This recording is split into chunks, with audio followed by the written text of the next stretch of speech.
দর্শক দেখতে পাচ্ছেন বাংলাদেশের সংখ্যাগরিষ্ঠ কৃষক জনগোষ্ঠীকে সংগঠিত করার লক্ষ্যে সারা দেশে 3 মাস ব্যাপী ইউনিয়ন পর্যায়ে কৃষক সমাবেশের অংশ হিসাবে কুষ্টিয়া জেলার খোকসা উপজেলা সমসপুর ইউনিয়ন কৃষক দলের উদ্যোগে আজকের এই কৃষক সমাবেশ অনুষ্ঠিত হয়।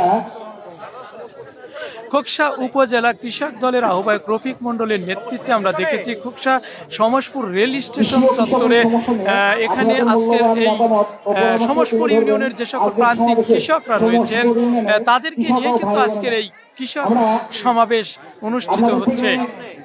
আর এই কৃষক সমাবেশে প্রধান অতিথি হিসাবে উপস্থিত রয়েছে ঢাকা কেন্দ্রীয় নেতা, দেখতে পাচ্ছেন জনাব মোহাম্মদ জুলফিকার আলী ভুট্টো। তিনি কিন্তু এই আজকের কৃষক সমাবেশে অবস্থান করেছে।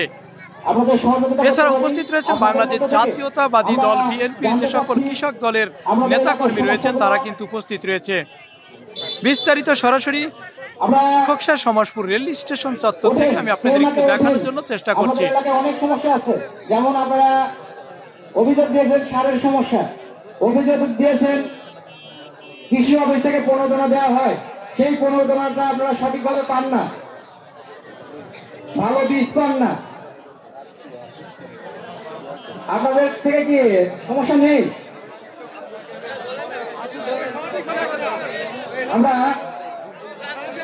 আমরা চাচ্ছি আপনাদের সহযোগিতা।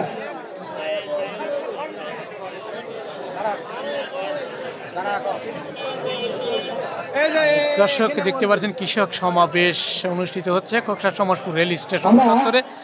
খোকসা থানা কৃষক দলের আহ্বায়ক রফিক মণ্ডলের নেতৃত্বে কিন্তু আমরা দেখেছি যে এখানে শত শত প্রান্তিক কৃষকদের মাঝে আজকে উপস্থিত হয়েছে এবং আজকের এই কৃষক সমাবেশের প্রধান অতিথি কেন্দ্রীয় কৃষক দলের নেতা, দেখতে পাচ্ছেন মোহাম্মদ জুলফিকার আলী ভুট্টো।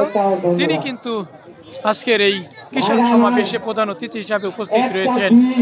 এখানে উপস্থিত রয়েছেন খোকসা উপজেলা কৃষক দলের আহ্বায়ক রফিক মণ্ডল এবং তার নেতৃত্বে বাংলাদেশ জাতীয়তাবাদী বিএনপি দলের যে সকল কৃষক দলের নেতাকর্মীরা রয়েছেন তারা উপস্থিত রয়েছেন।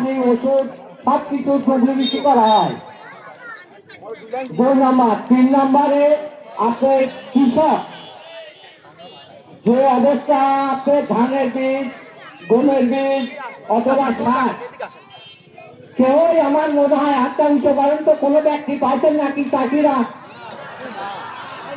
আল্লাহ রহমতে আমি 5 বিঘে জমি চাষ করি, আমি একটা ছটাক কোনো জিনিস পাই না।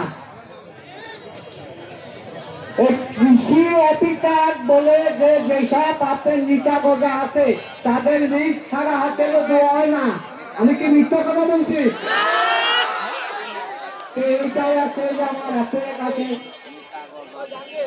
ধন্যবাদ, এটাই আমি শেষ করছি। বাংলাদেশ খুদা হাফেজ।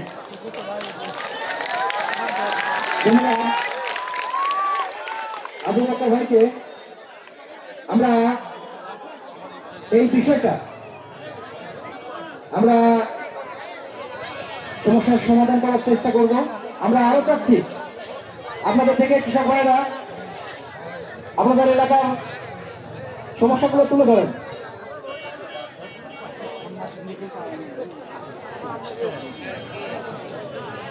মনোহর হোসেন ভাই তার কৃষি বিষয়ক তার কিছু কথা বলবেন, আমরা মনোযোগ দিয়ে শুনবো।